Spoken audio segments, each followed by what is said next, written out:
Imagine coming home from a covert mission in the Alps, exhausted and craving sleep, only to find your own house locked against you by an HOA tyrant. But when you uncover a spy network hiding behind suburban rules, you realize this isn't just about your lawn. It's about your survival. Welcome to HOA Tragedies. Before we begin, make sure to hit that subscribe button so you never miss stories like this. Just coffee and maybe 12 hours of coma-level sleep. That's all I ask, I muttered, the steering wheel cool beneath my exhausted grip, as I finally turned onto my street, 42 hours awake, fueled by stale protein bars and the lingering adrenaline of a messy extraction in Switzerland. Something involving uncooked pasta as a cipher delivery method. Don't even ask, had left me feeling like frayed wiring. The Alps were beautiful, sure, but freezing your bones off while dodging questionable characters tends to dull the appreciation. All I wanted was my bed, my shower, my non-HOA regulated life. But pulling into my driveway, the first prickle of unease hit me. Something was off. The landscaping, usually meticulously maintained, I paid good money for that pretentious botanical garden look, looked untouched, wilder than it should be. After 2 weeks, no mail overflowed the box, no newspaper sat on the step. Then I saw the welcome mat, my usual one. A snarky comeback involving warrants was gone, replaced by a stiff, corporate-looking thing that read, "Compliance starts at the door." It screamed HOA. Maybe just Karen being Karen, I thought. Though a flicker of movement in a neighbor's window, a curtain falling back into place too quickly, sent a chill down my spine, left over from the mission. Paranoia, Alex. Get a grip. The real shock came at the front door. My key slid in but wouldn't turn. Tried it again, upside down. Nothing. Back door, same resistance. Garage keypad, dead. Sleep deprivation was making me fumble. Maybe? Then I saw it, plastered brazenly on the new, unfamiliar deadbolt. A neon orange sticker, peeling slightly at one edge. Access revoked by HOA Security Authority. Property temporarily seized under Article 12. C of Community Code of Conduct. Contact HOA Authority for access. Seized. My brain went from sluggish to DEFCON 1 in a heartbeat. I glanced around. Empty street. No witnesses. Fine. I bent down, flicked a piece of bark off my boot's sole, and extracted the bent hairpin I always kept tucked there for emergencies. Found a sturdy twig near the rose bushes. 15 seconds. That's all it took. The satisfying click echoed louder than it should. As the door swung open, a shriek pierced the air. "You can't do that. That's a violation." Karen, standing on her lawn across the street, hands on her hips, radiating righteous fury. Her jaw practically unhinged as I simply looked at her, then stepped inside. Forget the shower for now. I dropped my duffel bag, smelling faintly of jet fuel and regret, and walked straight back out, heading for the glorified shed they called the HOA office. The automated hotline predictably went to voicemail. Karen was there behind a faux wood desk, sipping from a mug, declaring, "I'm not bossy, I'm authoritative." She didn't even flinch, just offered a tight, smug smile that didn't reach her eyes. It felt rehearsed. "Oh, Alex, back already?" Her voice was nasal, condescending. "We noticed your prolonged absence. Neighbors expressed concerns. Odd cars, unusual hours. A vote was taken. You were deemed security risk adjacent." Security risk adjacent? Are these even real rules, Karen? "They are now," she sniffed, sliding a laminated sheet across the desk. Infractions included grass texture inconsistent with neighborhood aesthetic, excessive garage security, and lack of visible seasonal cheer. It was utterly insane. Then came the kicker. A temporary visitor passed to my own house. Expiring in 72 hours, I didn't argue, didn't yell. I just took the pass, turned, and walked out. The gears were turning behind my exhaustion. Karen wasn't smart enough or bold enough to pull this stunt alone. Not changing locks on a house I owned outright. Someone else was involved. Someone had coached her. And the timing. Right after I got back? No, this wasn't just about overconfident landscaping anymore. This was something else entirely. My quiet suburban street suddenly felt a lot less safe. Clutching the ridiculous laminated visitor pass, my key to my own damned house for the next 72 hours. I walked back down the aggressively curved path Karen had once tried to fine someone for. Security risk adjacent grass texture violations. The absurdity was a smokescreen. Karen wasn't orchestrating this. She was performing badly. The smugness, the pre-prepared list of violations, the timing. It stank. Someone else was pulling the strings. Someone who wanted me locked out, possibly watched. Right after I returned from a mission that hadn't exactly ended cleanly. That pasta cipher felt like a lifetime ago. But the paranoia it bred was fresh. This wasn't just HOA tyranny. It felt personal, professional. Shower and sleep were off the table. Time for step one of any decent ground assessment. Walk the dog. Problem was, I didn't own a dog. Didn't matter. In neighborhoods like this, a man walking with purpose while holding an empty leash gets dismissed, ignored, or occasionally pitied. Perfect cover for observation. I grabbed an old leash from the garage, looped my thumb through it, and started my patrol, adopting the vacant stare of someone pondering canine bowel movements. The feeling of being watched intensified almost immediately. Not overt, just present.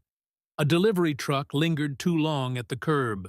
Curtains twitched, a jogger rounded the corner, earbuds in, but his eyes scanned too methodically, lingering on my house, then me as I deliberately paused. Pretending Biscuit was investigating a particularly fascinating patch of crabgrass, the jogger faltered for half a second, his pace momentarily broken before continuing on. Not proof, but another data point for the "something is seriously wrong" column. Then I saw it, parked 2 streets over, partially obscured by an oak tree. A white van, generic, bland, except for the 5 mismatched antennas poking from the roof like metallic weeds, and the faint outline where a thermal imaging sticker had clearly been peeled off the side panel. Definitely not Gary's pest control. As I slowed, angling for a better look, the side door slid open a crack. I caught a glimpse of a man inside wearing a professional-grade comms headset. He saw me clock him. No hesitation. Engine on. Van rolling smoothly away. No logo, no phone number. I snapped a quick picture with my phone. The license plate was predictably obscured by a strategically placed smudge. Later, the barcode I managed to capture on the rear panel came back as invalid. Surveillance? Blatant if you knew what to look for. Back home, nursing a lukewarm coffee I didn't trust enough to drink. I pulled out my handheld signal detector. Routine sweep. The usual Wi-Fi signatures. Bluetooth noise, then. Wham! A low-frequency pulsed signal. Military grade. Pinging steadily. Too clean. Too directional for ambient tech. I triangulated. It led straight across the street, directly to the decorative birdhouse perched atop Karen's flagpole. A birdhouse wired like a signals intelligence outpost. This was beyond HOA. It was time to call Miles. Miles lived 3 doors down, in a house that looked perpetually on the verge of collapse, held together by stubborn ivy, and, I suspected, sheer force of will. Inside, however, was a digital fortress. Ex-Navy cryptanalyst turned semi-retired hacker. Miles owed me one from a messy incident involving offshore servers and ill-advised bets in Macau. I found him hunched over a keyboard, bathed in the glow of 6 monitors displaying scrolling lines of code. "Problem, Alex?" he asked without looking up, fingers flying. "You could say that. Got a weird signal I need eyes on, pulsed, encrypted, military band. Seems to be originating from Karen's birdhouse." Miles finally turned, one eyebrow raised. "Karen? The overlord of lawn ornaments? Probably just some Cold War surplus crap she bought online." directional antenna, Miles, pointed right at my house, and there was a van. I quickly detailed what I'd seen. He leaned back, stroking his beard. "Okay, that's less boring. Give me the frequency," as he worked. Tapping into network analyzers I was fairly certain weren't commercially available. His usual cynical commentary faded. He frowned. "Hold up. This isn't amateur hour. Clean signal, tight beam, and it's routing data packets through a weird relay." "Hang on," his fingers blurred. A new window popped up on his main screen. "Alex, someone just tried a brute force entry on my secure gateway right after I pinged that birdhouse relay." Sophisticated attempt. My blood ran cold. They weren't just watching. They were reacting. "Can you handle it?" Yeah. Firewall held, rerouted the attack vector to a honeypot in Vladivostok. But they know someone's poking around now. This just got interesting. What's Plan B? Plan B is we see what's inside the HOA nerve center. Tonight, midnight, the HOA office complex, a glorified strip mall unit, was dark. Miles disabled the main security feed loop remotely. The back door had a hefty magnetic lock, corporate grade. "Need a credit card you don't care about?" Miles asked over our encrypted comms link. I handed him my expired Blockbuster card. 20 seconds of skillful jimmying later, we slipped inside. The main office smelled of cheap air freshener and paranoia, walls plastered with laminated rules. But the real prize was a locked door marked HOA-compliant storage. Staff only.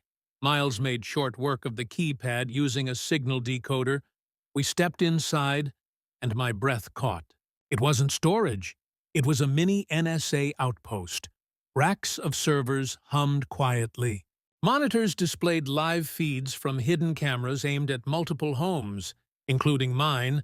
Filing cabinets contained printed surveillance logs, timestamps of residents leaving for work, package deliveries, notes on suspicious gatherings, likely backyard barbecues. USB sticks were labeled by street names. Then I found the folder with my name. Not Alex. My public-facing identity, but my agency name. The one only a handful of people should know. Inside, photos of me leaving the house in various disguises over the years, GPS timestamps from my car, license plates, chillingly precise. There were similar thin files on 3 other residents, people I vaguely recognized, all with federal employment histories, past or present. Metadata tags on the digital files linked this server to identical setups in HOA communities near DC and San Diego. This wasn't just local on a nearby tablet. A chat window had been recently closed. Miles worked his magic remotely, recovering the deleted log from the server cache. Pseudonym handle, Sable Eagle. The last message sent read, "Target still unaware, local puppet compliant.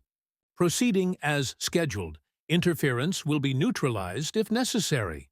Another message log showed communication frequency spiking dramatically about 48 or 48 hours before my return from Switzerland. Right when my mission concluded. "Puppet," I breathed. That's all Karen was. Someone was using her obsession, using this entire HOA as a shell company to run a sophisticated surveillance op targeting current and former Intel personnel. And the timing wasn't random. It felt directly tied to whatever mess I'd just walked away from in the Alps. "Miles," I whispered into the comms, downloading everything I could onto an encrypted drive. "This isn't about HOA rules.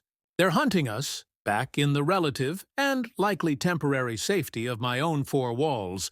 The adrenaline from the HOA office infiltration slowly subsided. Replaced by a cold, calculating fury, Miles's voice crackled over our secure comms link. His earlier skepticism completely gone. 32 active devices, Alex. 32 birdhouses, sprinkler controllers, fake rocks, even a couple of those tacky garden gnomes, all routing data through Karen's server, then bouncing off that weird relay we found. This isn't just your street. It's a 10-block radius at least. maybe more. And based on those metadata tags, this playbook's been run elsewhere. My agency name in their files. The connection to other federal personnel. The timing linked to my Swiss mission. The picture was becoming terrifyingly clear. Karen wasn't just a puppet. She was the local franchise manager for a private intelligence network specializing in surveilling people like me. Likely under the guise of community safety, and Sable Eagle, whoever they were, was pulling the strings. They weren't just watching. They were hunting. "All right," I said, pacing my living room, checking corners out of habit. Phase 1 was intel gathering. Phase 2 starts now. Time to rattle the cage. Let's call it Operation Suburban Showdown. Miles chuckled darkly. Catchy. What's the plan? Full scorched earth? Not yet. That comes later. First, we play dumb. We disrupt their network subtly. We make Karen panic. We force Sable Eagle to overreact, show their hand. The upcoming HOA community cookout was the perfect stage. I showed up wearing my loudest Hawaiian shirt, carrying a tub of store-bought potato salad, and sporting a goofy, oblivious grin. I regaled anyone who'd listen with fabricated tales of being off-grid in Montana, communing with nature, and writing a truly terrible novel about sentient tree spirits. The sheer absurdity made Karen visibly twitch when she arrived. Clipboard in hand, her smile stapled on so tight it looked painful. She made a big show of welcoming me back, complimenting my charming, red regulation-violating lawn ornaments.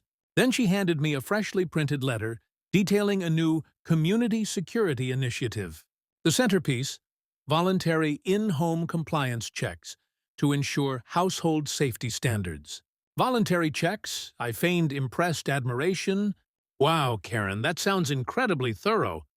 Did you come up with this yourself, or is it part of a broader program? She paused for a moment.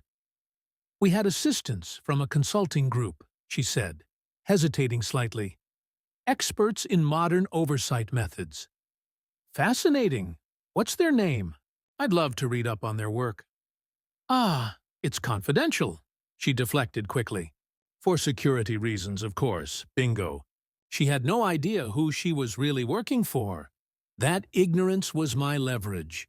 I spent the next few days subtly feeding misinformation into the suspected listening devices, talking loudly on the phone about fictional job offers in Alaska, discussing non-existent security system upgrades with Miles over an open channel we knew they monitored.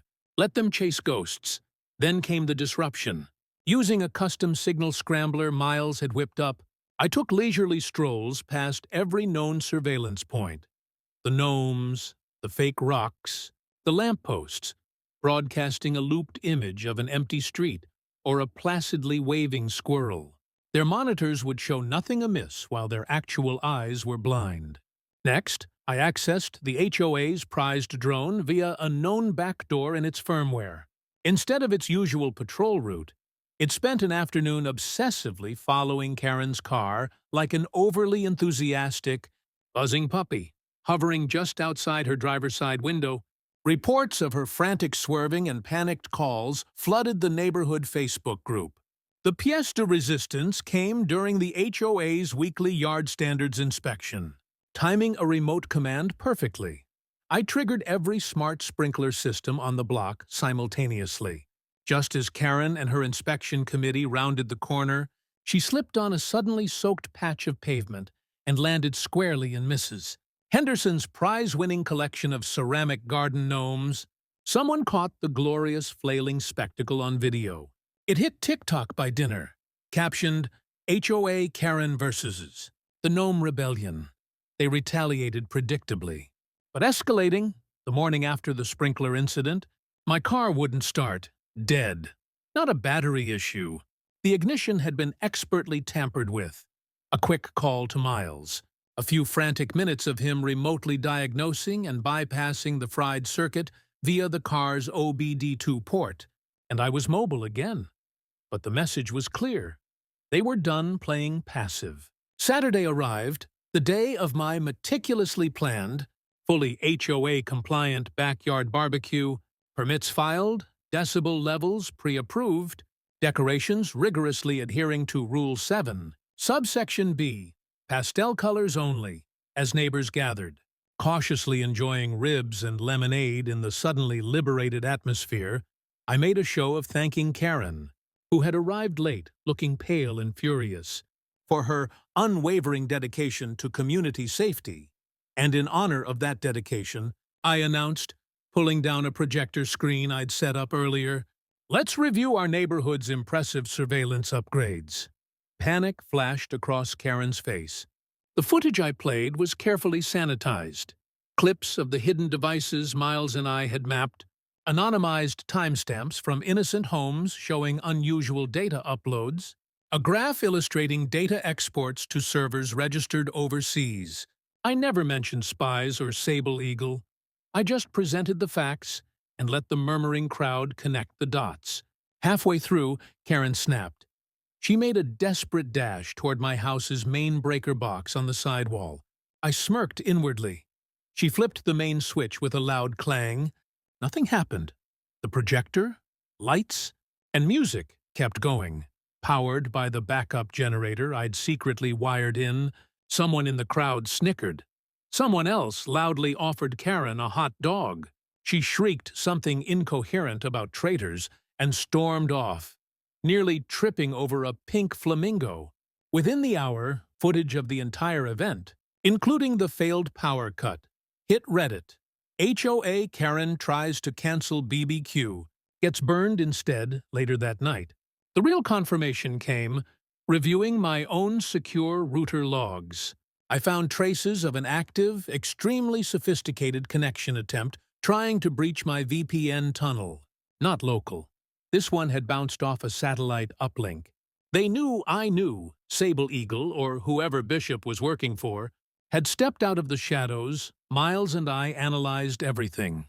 The new hack attempt, the BBQ footage, the server data. One pattern jumped out. The unmarked white van. It had shown up near my house at precise 12-hour intervals for the past week, always parking 3 houses down, always staying for exactly 43 minutes. Too regular for surveillance. It felt like extraction, data retrieval, personnel swap. Miles ran a thermal filter on the latest footage. 2 figures emerged from the house carrying a heavy hard case and what looked like a disguised antenna array. Standard tactical gear, non-standard suburban behavior. The house belonged to a retired postal worker and her cat. Unless the cat was running a numbers racket, someone had installed a listening post or data hub right under our noses. Running the van's partial description against some of Miles's shadier database access points yielded a chilling hit. A similar vehicle had been flagged near the last known residence of David Chen, a former agency colleague who'd vanished without a trace a year prior after working on sensitive counter-intel cases. This wasn't just surveillance. This network might be cleaning up loose ends. Then came the final, sickening discovery. Buried deep in the HOA server's image cache, mislabeled as Property Line Dispute Ref B, was a photo taken inside my living room, date-stamped the night before I returned from Switzerland. Before the locks were changed, the timestamp matched to the minute the secure notification I'd received that the pasta courier target in my Swiss operation had been apprehended and gone silent. It all clicked into place with horrifying clarity. The mission, the courier getting caught, the network activating, the break-in while I was gone. Not just to watch, but likely to search for something related to the mission or, worse, to plant something. The lockout wasn't Karen's petty revenge. It was a calculated move by Sable Eagle to provide cover, control access, and deploy their puppet while they finished their work inside my home. They'd bugged my house. The game had changed. They thought they were closing the net. They didn't realize I was about to spring my own trap. The realization hit me like a physical blow. They'd been inside. The lockout wasn't just punitive. It was operational cover. While Karen played tin pot dictator on the doorstep, Sable Eagle's operatives had likely swept my house, searching for fallout from the Swiss mission, planting sophisticated bugs I hadn't found yet. They thought they were steps ahead, Manipulating events from the shadows, it was time to drag them into the light, using their own pawn as the lure. Miles was initially hesitant about the direct provocation I had in mind. Risky, Alex? These guys play dirty. Remember my firewall. Exactly, I countered over the encrypted comms. They react predictably when pressured. We need to force their hand, draw out someone higher than Karen, and burn this network down so publicly they can't just sweep it under the rug. It ends now. The plan was simple, leveraging Karen's fatal flaws, arrogance and paranoia. I procured a sturdy black Pelican case, standard military-grade issue, across the top. I slapped a bold yellow sticker. Classified asset disposal. Authorized eyes only. Inside, I placed the bait. Carefully doctored documents, an official-looking but entirely fabricated authorization, backdated 2 weeks before the lockout, empowering Community Coordinator K. Peterson to oversee sensitive data collection for a private intelligence contractor named Aegis Analytics, a defunct firm Bishop had been linked to years ago. Included were fake encrypted communication logs between Karen and a map, highlighting fictional high-priority surveillance nodes across the neighborhood. Enough to look legitimate, incriminating, and utterly terrifying to someone realizing they were in over their head. I placed the case conspicuously near my front door, slightly scuffed, as if recently delivered. A micro camera hidden in the bird feeder across the street fed a live stream through 3 VPN tunnels to Miles and me. Then I drove a rented, nondescript plumbing van around the corner and waited. It didn't even take 2 hours. Karen strutted up my driveway, clipboard conspicuously absent, replaced by an air of self-importance mixed with unease.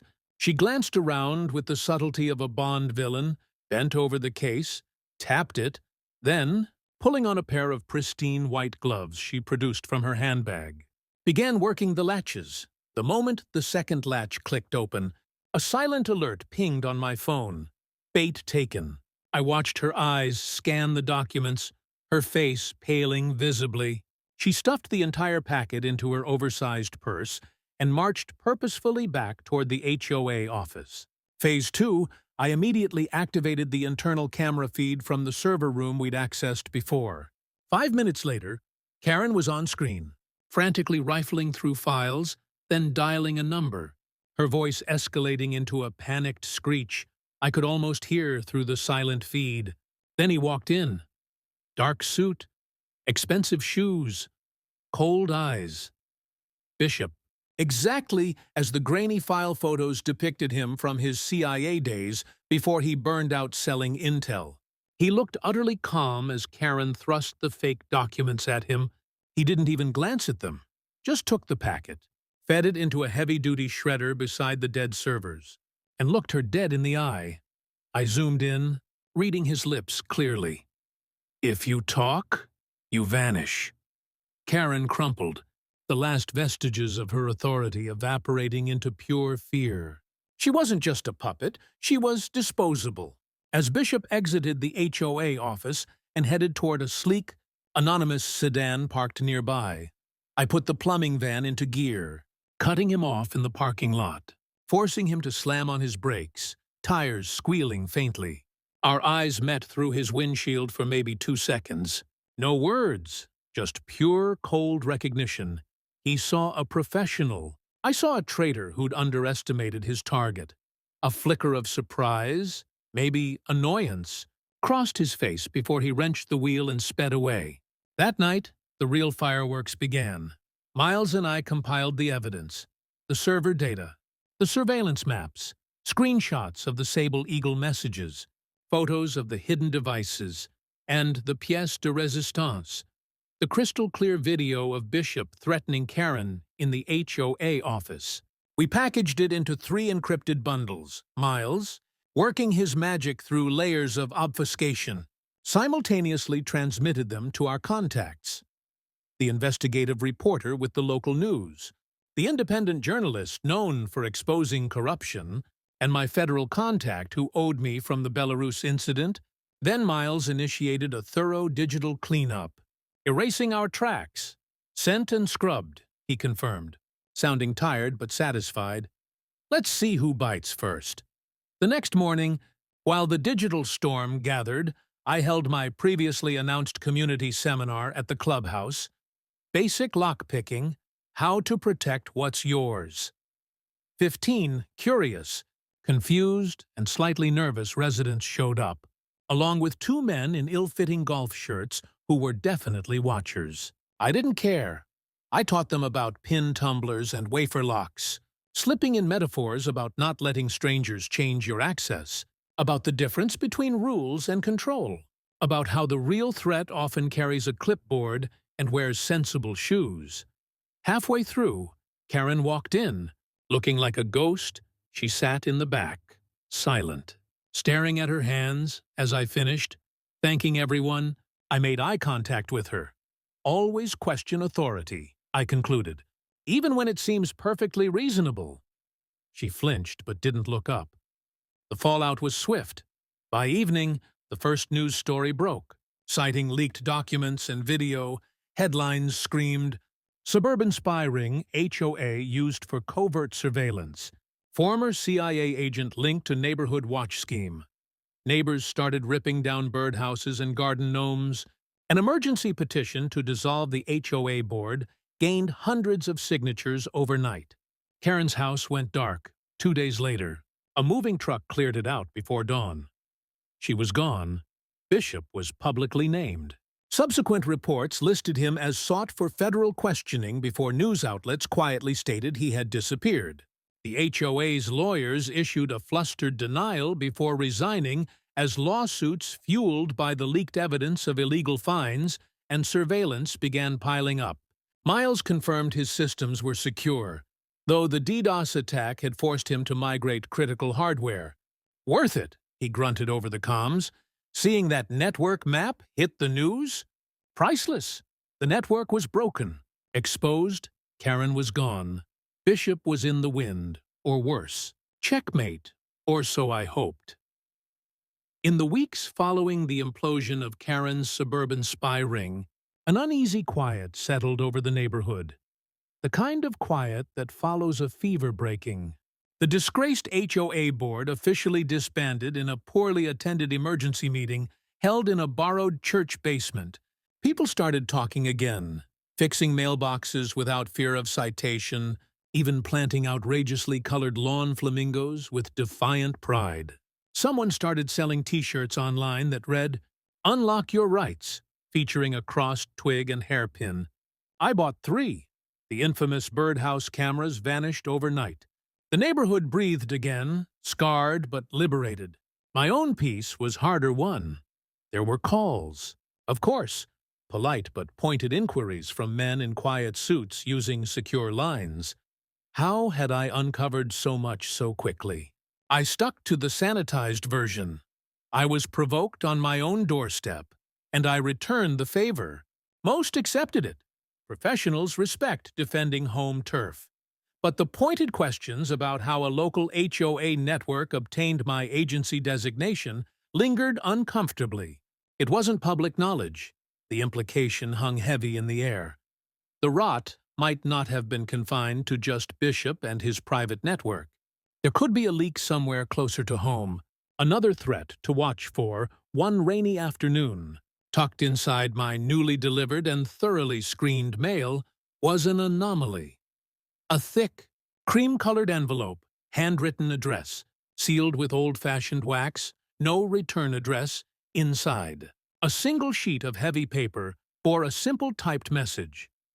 "You weren't the only one they were watching. You reminded us to watch back." No name, no signature, confirmation that the network's reach and its potential targets had indeed been wider than just our little cul-de-sac cluster. I burned the letter, but the message remained etched in my mind. The house needed a final deep cleanse, this time. Knowing what I was potentially looking for, I found them. 3 sophisticated bugs I'd missed in my initial sweep, one nestled inside a light switch, another tucked behind the fridge compressor, both cleverly shielded and drawing minimal power. A third high-frequency transmitter was embedded in the attic insulation, likely planted during the pre-lockout intrusion. They were disabled now, probably remotely once the network was exposed, but finding them was grim confirmation. Karen hadn't installed those. She'd just unlocked the door for the real players. My new security system went far beyond HOA compliance. Biometric locks on every entry point, layered offline backups, zero cloud storage, zero remote access. If you weren't me, you weren't getting in. I added a decoy safe filled with Monopoly money, programmed my smart assistant to occasionally spout ominous Russian proverbs at random intervals, and replaced the welcome mat again. This one simply read, "Try me." Then the final twist. A moving truck pulled up to Karen's empty house, unloading boxes marked Joe V, training equipment. Clearance verified. It was a woman I recognized instantly. Sarah, one of my more promising trainees from Langley a few years back, fresh off an internal rotation. She saw me watching from my porch and offered a bright, professional smile. Heard the neighborhood was quiet now. "Alex!" she called out. "Quiet!" I echoed, walking over, my mind racing. Coincidence? Or was Langley planting a friendly face nearby? Relatively speaking, I helped her and her husband, a quiet man with observant eyes, carry an overweight box. He chuckled when I briefly recounted the HOA saga. Seriously? She tried to evict a CIA lockpicking instructor by changing the locks? He shook his head. Bold move. Bold, I agreed. And colossally stupid. Later that night, sitting on my porch, the air finally free of Karen's oppressive reign and tasting faintly of normalcy, I felt a semblance of control return. Not absolute peace. I knew better now. But the earned control that comes from vigilance. Just for kicks, I pulled up the feed from the micro camera I'd left hidden, aimed at the now empty server room in the old HOA office. Dust motes danced in the darkness. For now, because around here, locks aren't what keep things safe. People do.